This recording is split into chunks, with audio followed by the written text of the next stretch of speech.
Walker and I had spent 6 weeks hitchhiking 900 miles south with the Mekong River. From the snowy headwaters in Tibet through the jungle canyons of China's Yunnan region.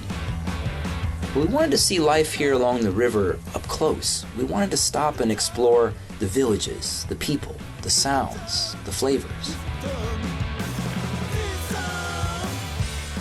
So in the city of Dali, we bought a pair of old mountain bikes for $50.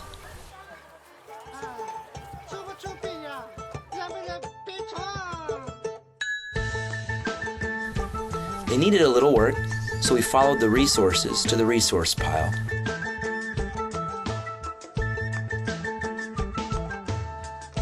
And outfitted ourselves to ride 800 miles further south.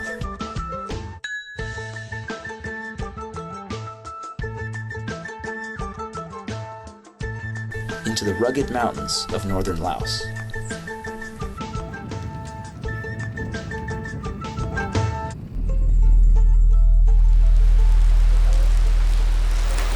It's raining really hard, so we stopped here at the border. Hopefully it's not always raining in Laos.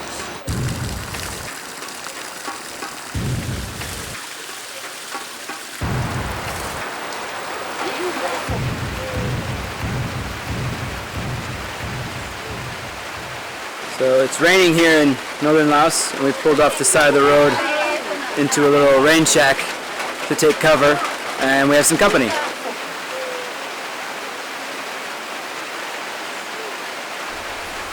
In Laos, only 7% of the provincial road network is paved. A full third of the countryside lacks access to an all-season road. And according to government estimates, 80% of the country's rural roads are in poor condition. This makes it difficult for Laotians to access basic needs like markets, schools, and healthcare. It's really cool to be biking around here during the monsoon season. There's a really fun rhythm that we're falling into of waking up and just biking all day. And then when the rains come, we just pull over somewhere, and that usually ends up with somebody like inviting us in for fruit or taking us to their home. Okay, let's go.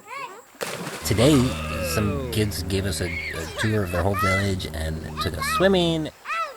I kind of want to go look at this school. Yeah. And showed us where they were building a sign for their new school.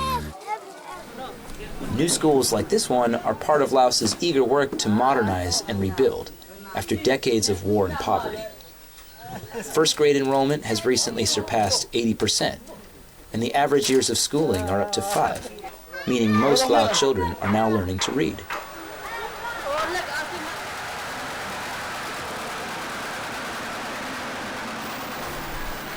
Striving to meet UN development goals, 3/4 of Laos has become electrified.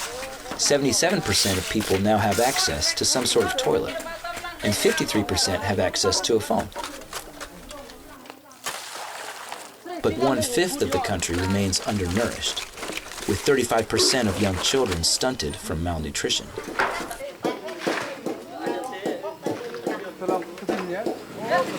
Sadly, medical and health resources remain limited by Western standards. Most healthcare facilities are in just a few urban centers, which leaves rural villages largely without access. Oh,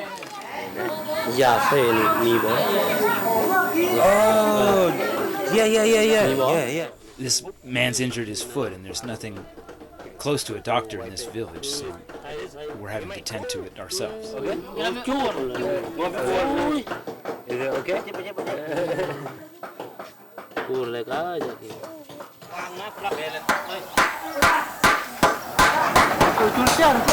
Really a full village project. I'm in the old school, the one that was being replaced. It's been really incredible to see the whole town getting together to build this new school. Really, it was just an effort from the entire community coming together to put this thing together.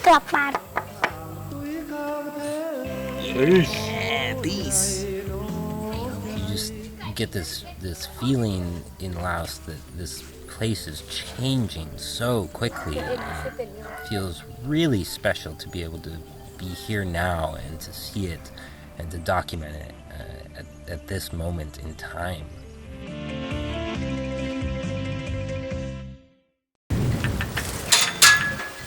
Our expenses biking through Laos are minimal.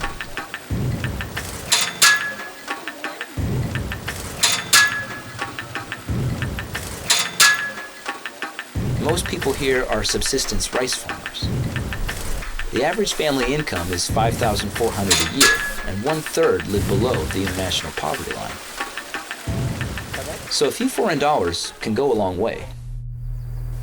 This is true for us, and true for other outsiders, like developers. Developers who tend to see Laos's natural resources and beauty in terms of revenue, power, and profit.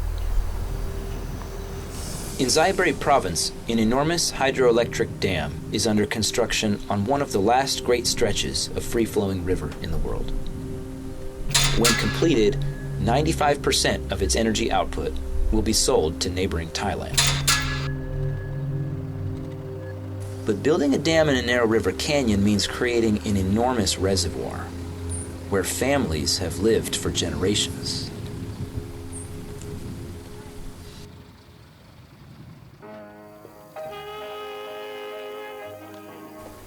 In these communities to be displaced, the Mekong is called Namkong, or mother water. And this maternal presence is felt through all facets of life along its banks. The river doesn't just provide 80% of the protein in the local diet. It also defines these communities ecologically, culturally, and economically. At the time of editing, this village of Bon Pak Mon, along with 6 others, have all ceased to exist. The history, the livelihoods, and the stability of the river itself have all been traded in, leveraged as a capital commodity in Laos's gamble to become the battery box of Southeast Asia. Just to get a window into these homes and temples and communities, it's a pretty special thing, and it really drives home the difference of seeing something like the resettlement village that we saw earlier today.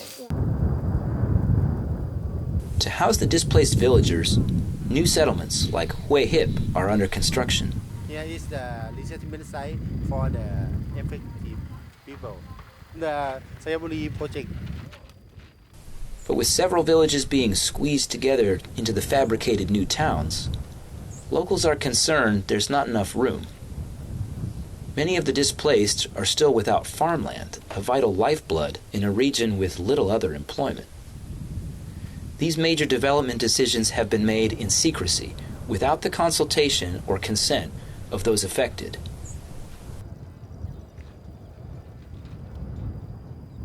So you're from the newspaper? And in all these resettlement sites we're seeing, there's one vital thing missing.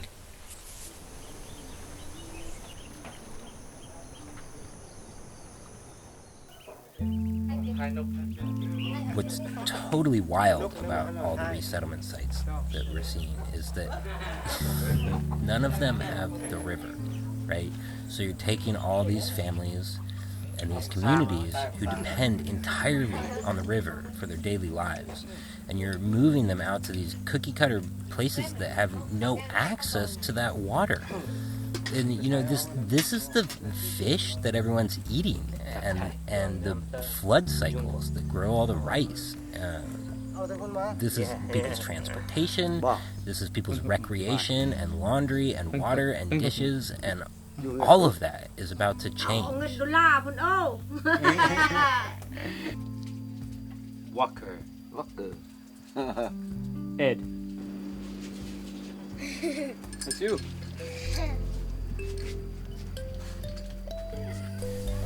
In a region already struggling with instability and poverty, the Xayaburi Dam poses irreversible threats to the country's food security, natural resources, and fisheries. What we're seeing on the backs of our bikes, at the places we've stopped, it's a glimpse of a vanishing community on the eve of a great flood.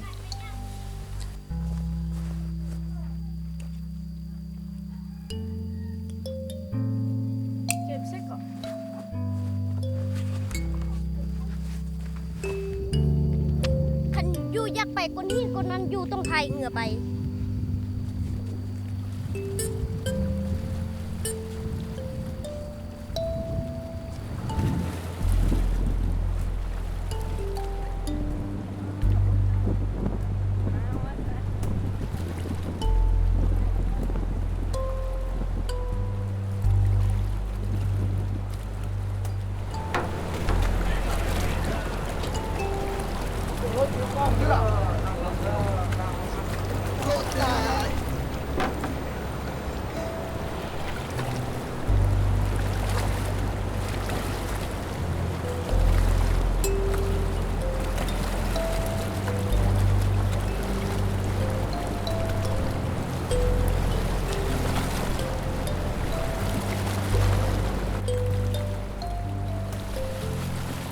Xayaburi will be the first dam to sever the lower Mekong's renowned long-distance fish migration.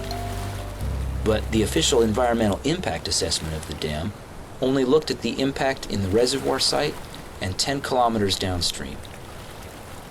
And yet dams are expected to block as much as 50% of the river's sediment flow, which is nutrient fertilizer powering a downstream rice industry, which feeds millions and makes Vietnam the world's second largest exporter of grain. But Laos remains, according to the watchdog group Transparency International, one of the most corrupt countries on earth.